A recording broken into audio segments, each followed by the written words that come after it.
5ই August পরবর্তী সময়ে বাংলাদেশে আওয়ামী লীগ এবং এনসিপি থাকতে পারে না।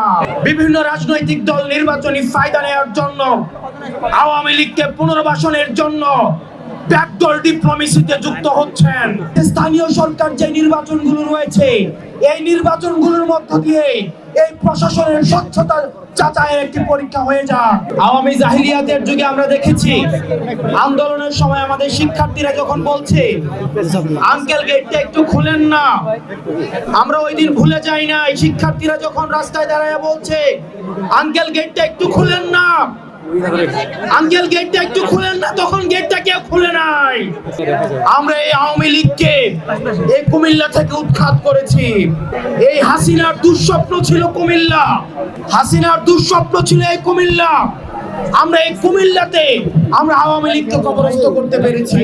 আপনাদেরকে সতর্ক করে দিয়ে যাই, আমরা যে আওয়ামী লীগকে ছাত্র নাগরিক রাস্তার মধ্যে তাজা রক্ত ঢেলে দিয়ে বাংলাদেশ থেকে উৎখাত করেছি, আজকে সেই আওয়ামী লীগকে পুনর্বাসনের জন্য ষড়যন্ত্র করা হচ্ছে। বিদেশে বসে ষড়যন্ত্র অব্যাহত রয়েছে। বিভিন্ন রাজনৈতিক দল নির্বাচনী ফায়দা নেওয়ার জন্য আওয়ামী লীগকে পুনর্বাসনের জন্য ব্যাকডোর ডিপ্লোমেসিতে যুক্ত হচ্ছেন। আমরা আপনাদেরকে সতর্ক করে দিতে চাই, এই ছাত্র নাগরিকের হারানোর কিছুই নাই। এক খাপে দুই তলোয়ার যেভাবে থাকতে পারে না, ঠিক একই ভাবে 5ই আগস্ট পরবর্তী সময়ে বাংলাদেশে আওয়ামী লীগ এবং এনসিপি থাকতে পারে না। যদি কেউ আওয়ামী লীগকে পুনর্বাসন করতে চায়, 5ই আগস্ট যেভাবে গণভবন এবং বঙ্গভবনের যে পরিণত হয়েছে, আওয়ামী লীগকে যারা পুনর্বাসন করতে চাইবে ঠিক তাদের পরিণতি এবং তাদের ফলাফল একই রকম হবে। আপনারা দেখেছেন গত 1.5 দশক সময়ে কুমিল্লাকে সবসময় বঞ্চিত করে রাখা হয়েছে।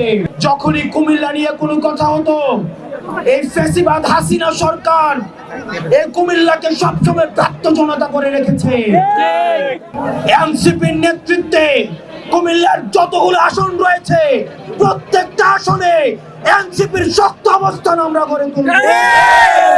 গত যে 3টা ইলেকশন হয়েছে, এই 3টা ইলেকশন জনগণ ভোট দিতে পারে নাই, ভোট দিয়েছে প্রশাসন, নির্বাচন পরিচালনা করেছে প্রশাসন।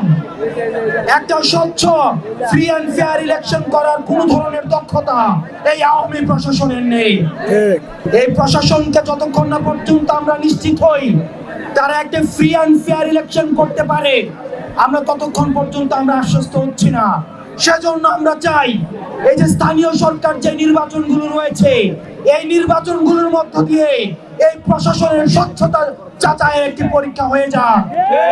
এই কারণে অন্তর্বর্তীকালীন সরকারকে আহ্বান জানাবো, আপনারা স্থানীয় সরকার নির্বাচনের আয়োজন করুন।